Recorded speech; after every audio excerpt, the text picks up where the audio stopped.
On the border of Thailand and Myanmar, children hide in caves to escape the war.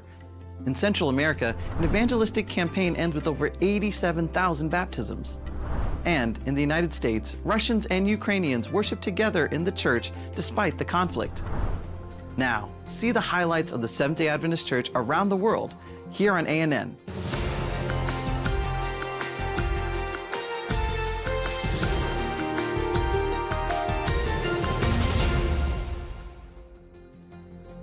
On the border between Thailand and Myanmar, war is no longer a headline, but it's still very real. Children go to school under the threat of airstrikes. And when danger comes, they don't hide in shelters, but inside a cold, dark cave. A humanitarian mission crossed rivers and jungles to get there. What they found was a harsh, dangerous reality and a powerful example of solidarity. Deep in the forest, surrounded by rivers and mountains, the path leads to a terrifying reality. We're now ready to cross the river into Myanmar to support a school serving children affected by war. Many have fled into the bush to stay safe. They're short on food, supplies, and basic facilities. The girls' dorm is falling apart. We're going to help fix it. This cave is the only shelter when sirens go off or the sky darkens with the sound of aircraft. It's where dozens of children take refuge when war arrives. Classes stop. The children hide here. When the boys and girls hear or see signs of bombing, they have to find a safe place fast. The girls run to this cave and stay hidden. The large rocks at the entrance help protect them from debris. The boys head for the river and lie low among the trees. As you can see, they've learned to survive in constant danger. Here, they draw their dreams while waiting for the gunfire to stop, or the fighting to ease. They stay for hours, sometimes days, even weeks. It's the only place they feel safe.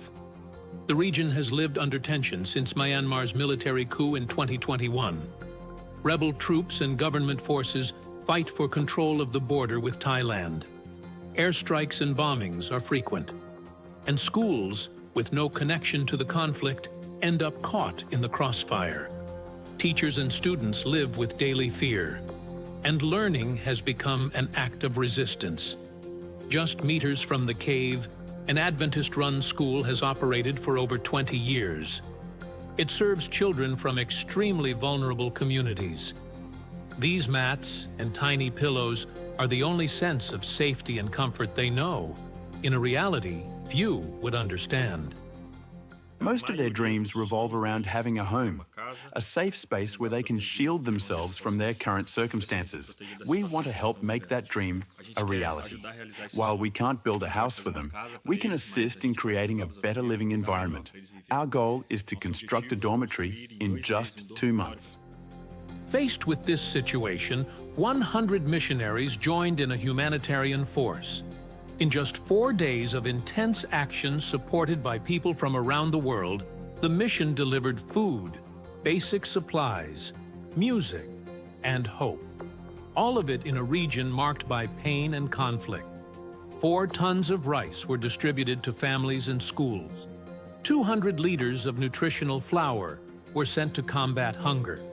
80 hygiene kits helped ensure basic health care, where access is nearly non-existent. Over 400 books were delivered, many in the local language. Clothes helped warm families in vulnerable situations.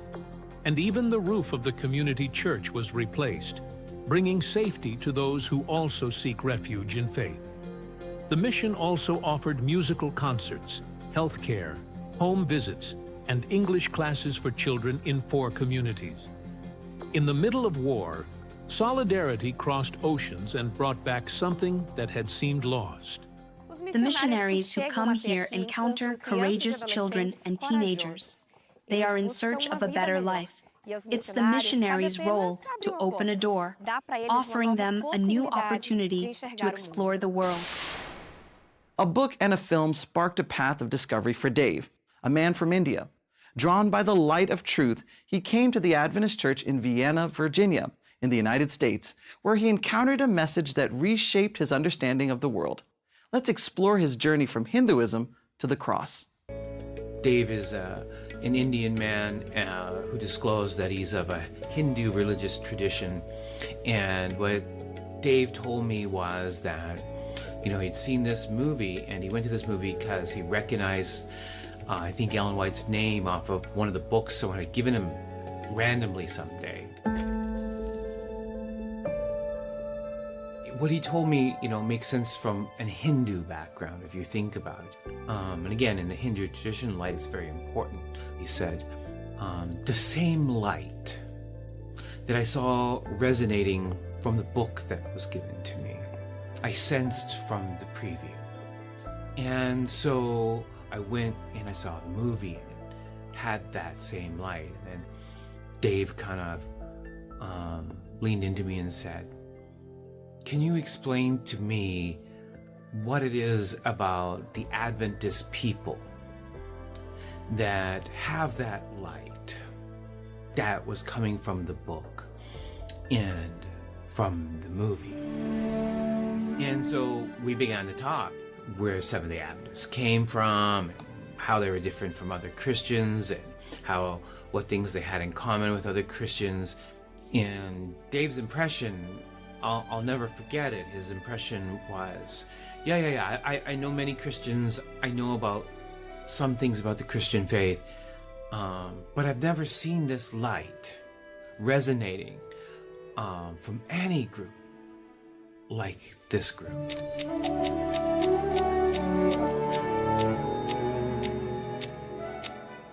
Dave said, I've got another question for you, if you have time. Why did a man have to die? Like, what is the importance of the crucifixion? Like, I don't get it from my background. Why someone had to die, and how does that make anyone better that this person died?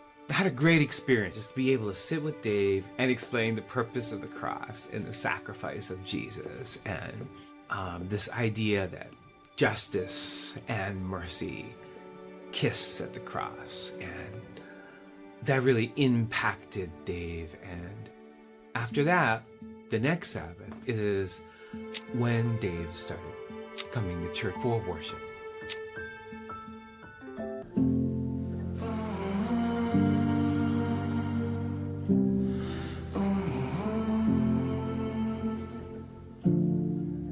Is because of the movie, Dave cold called the church. It has become a part of our community, if not yet a member. But we can see what Jesus is doing. I would ask you to pray for Dave as he's on a journey. And none of us know where that journey is going. But we can see, like it says in Revelation 14:4, Dave is one of those who is following the Lamb wherever the Lamb goes. So I would invite you to pray that the Lamb would lead Dave to the Vienna Baptistry. We feel love. The love of Jesus. It lifts us up. It carries us forward. And it will guide us home. I was made. The Inter-American region of the Seventh-day Adventist Church concluded its first 4-month evangelism campaign of 2025 with over 87,000 baptisms across its 25 regions, culminating in a grand celebration in Chiapas, Mexico. Hundreds gathered at the Expo Convenciones in Tuxtla Gutierrez, Chiapas, for the end of the campaign themed Hope Inter-American, Heaven Awaits You. Church leaders and members were praised for their dedication to sharing the gospel in their communities. Eli Henry, president of the Adventist Church in Inter-America, described the celebration as a joyful event. He emphasized that the time has come to share the good news of salvation and the fulfillment of Christ's promises. Because today, Saturday, we celebrate in Inter-America, where many are actively sharing the gospel.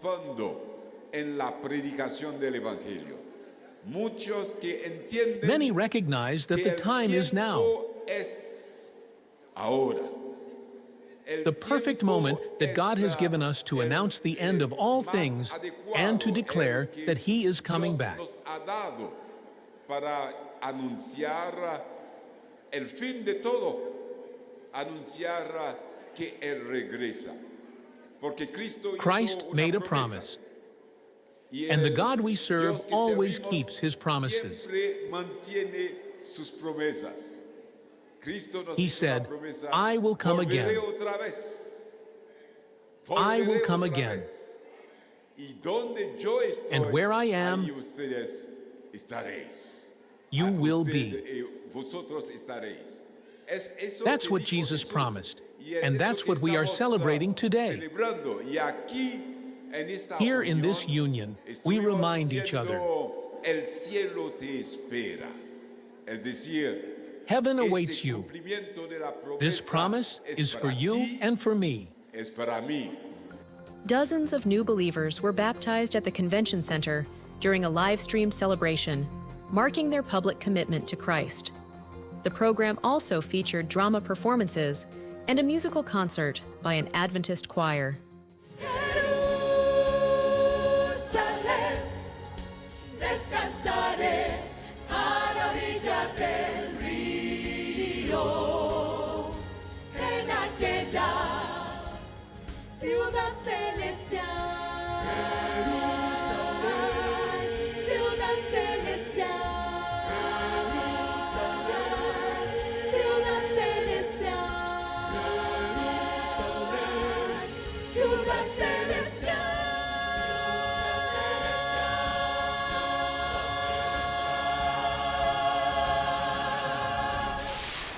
In the midst of a conflict that has lasted more than 3 years and caused deep divisions between Russia and Ukraine, a story of faith and unity emerges in the United States.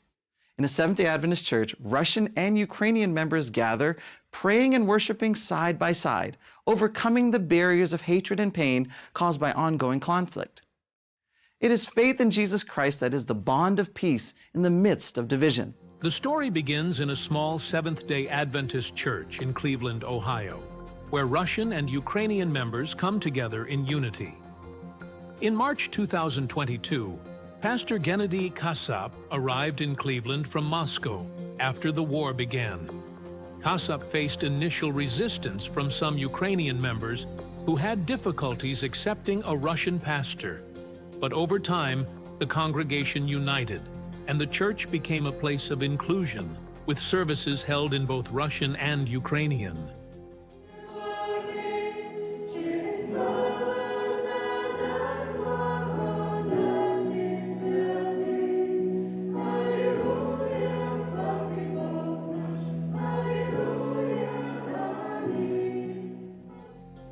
The church has grown, adding members from diverse backgrounds. Even with the language barrier, everyone strives to respect differences and work together. Today, the congregation is an example of how faith can overcome the hatred caused by conflict. In addition to religious and spiritual celebrations, members help each other, offering material and emotional support. Currently, the church has more than 40 members who support one another, regardless of their national origin. The motto, Heaven for All, has been the strength that unites the people. Members from both sides, Russian and Ukrainian, share a common history of peaceful coexistence, strengthened by a Christian bond that goes beyond political divisions. The church in Cleveland continues to be a symbol of unity and Christian love amidst the pain and suffering caused by the war. In Havana, Cuba, a faith-driven initiative is bringing people together through food and fellowship. What began with hot meals served on Saturdays has opened the doors of a church and of many hearts. Up next, the story of a ministry that nourishes lives and inspires transformation. Jose Luis and Yaramis Leon Torres serve hot meals and fellowship to people facing hunger, isolation, and hardship. That's how the Carrying Hope ministry began, in the middle of the pandemic, when churches were closed and needs were growing in Havana's neighborhoods. In a country where economic hardship makes even the basics hard to find, sharing a meal has become a powerful act of solidarity.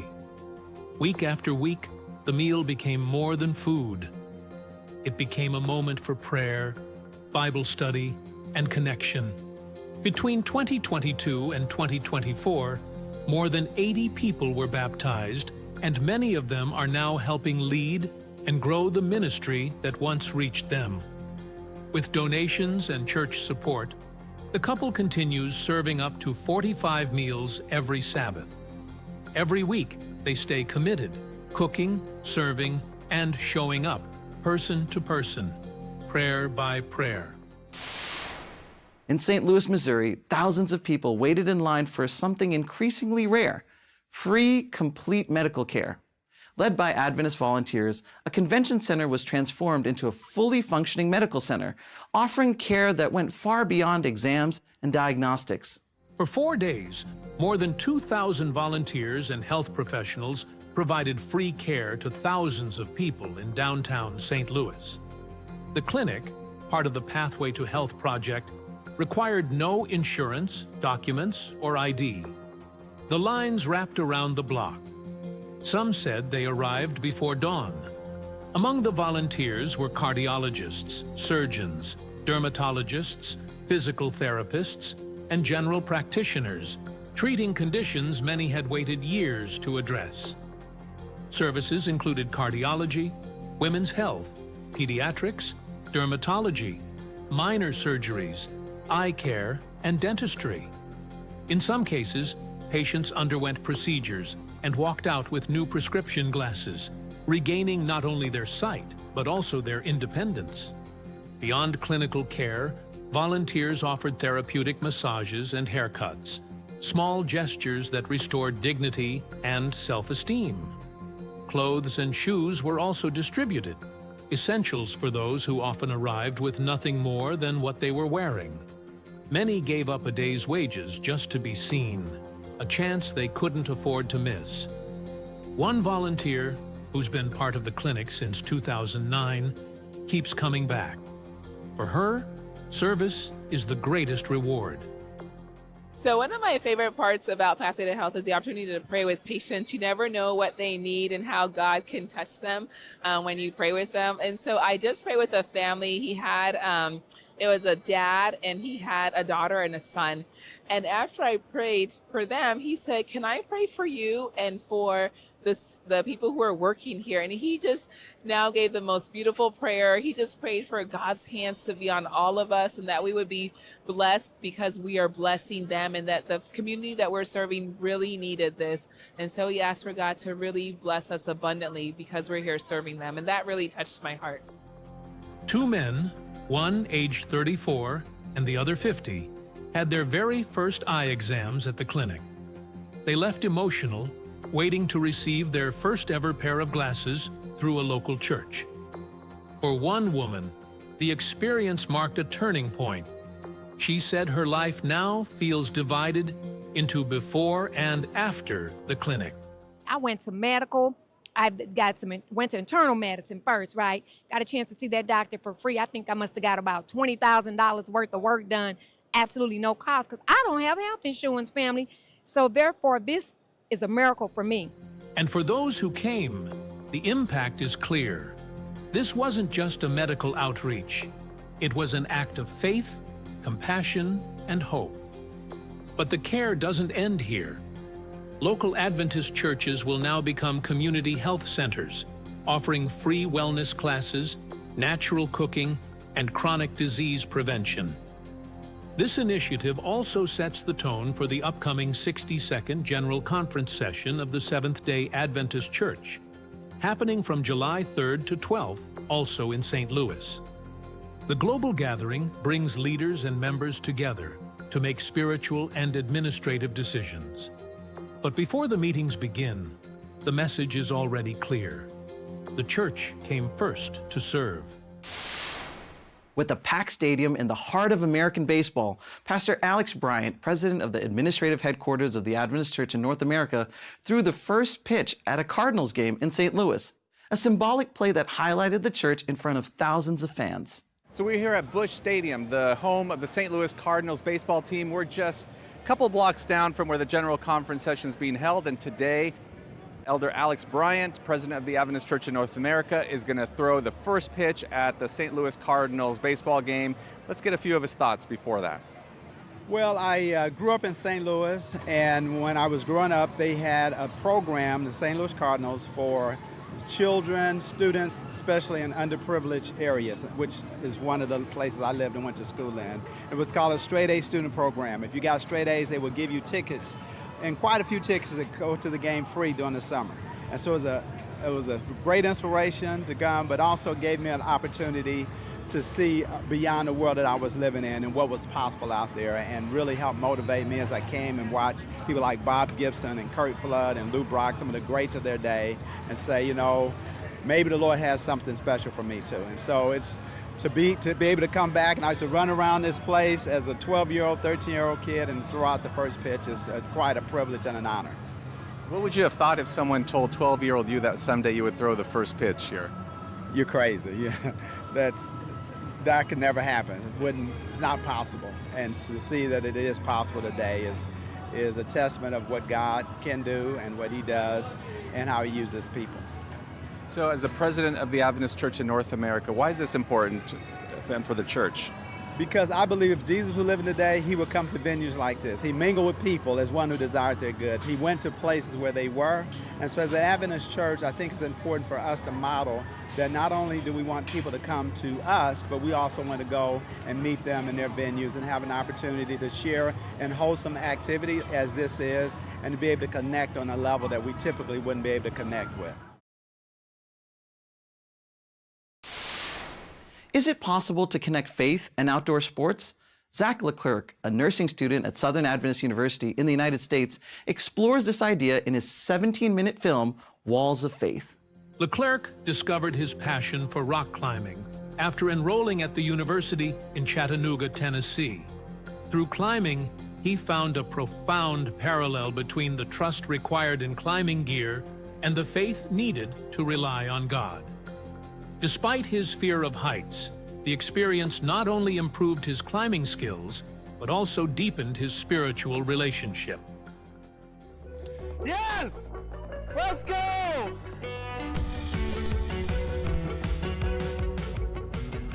So with climbing, you can't just show up and start climbing and know that you're gonna be caught by the rope. You have to build a relationship with it to build this trust and this faith that you will be caught. And the same applies with a relationship with God. You can't just one day be like, I trust him and I'm just gonna go and know that he's got my back and know that he's there for me. And you know, we have to, in a controlled environment, we have to make a controlled environment to be able to experience him and get to know him and build a relationship with him so we can trust him. And it's the same with climbing. We have to build our own relationship with the gear. We can't watch our friends trust the gear. We have to learn how to trust it ourselves and spend time doing that. So then when we get into a situation where we want to push our physical abilities and see how far we can go and go as high as we can, we have to have that faith and that trust in the gear to be able to make it and to be able to climb hard. In collaboration with filmmaker Calvin Serban, Leclerc shared his journey in Walls of Faith, a film that highlights how outdoor adventures can bring people closer to God. It also reflects on the personal faith essential in both climbing and Christianity. You know, when you're climbing, ultimately we have to have this reassurance just always in the back of our head is I have this awesome, beautiful catch awaiting me. And with that confidence, we can really push ourselves. And it's just like in our lives, if we know that we have a support group behind us that's just waiting there to catch us if we fall, and we have a God that we have a relationship that we know is there just to catch us when we fall, it gives us confidence and it gives us hope and it gives us inspiration and motivation to push ourselves and to step out and almost make these leaps of faith in our life. Submitted to the Connect with the Creator Festival and later the Lookout Wild Film Festival in Chattanooga, the film was one of 60 selected from 300 entries. During a question and answers panel at the event, Leclerc and Serban discussed their inspiration and faith-driven message. Audience members responded enthusiastically, praising the film's spiritual depth and engaging the creators in conversations about their beliefs. A team of 38 volunteers from the South American region of the Seventh-day Adventist Church embarked on a 10-day mission trip to remote Amazonian communities in Brazil. Their goal was to bring hope, care, and support to residents living in hard-to-reach areas. The initiative was led by the Adventist Volunteer Service, part of the administrative office of the Seventh-day Adventist Church, serving 8 countries in South America, in partnership with the Northwest Mission Institute. It was carried out under the Salva Vidas Amazonia project, which gives volunteers the opportunity to live aboard a boat while serving riverside communities. During the mission trip, volunteers lived aboard the Lucero vessel and traveled between the communities of Nova Esperanza and Nova Cana. Throughout their 10-day journey, they engaged in a variety of community and social support activities. These included infrastructure improvements to enhance living conditions, basic healthcare services, seminars focused on women's health, community health fairs, evangelism programs, and spiritual outreach.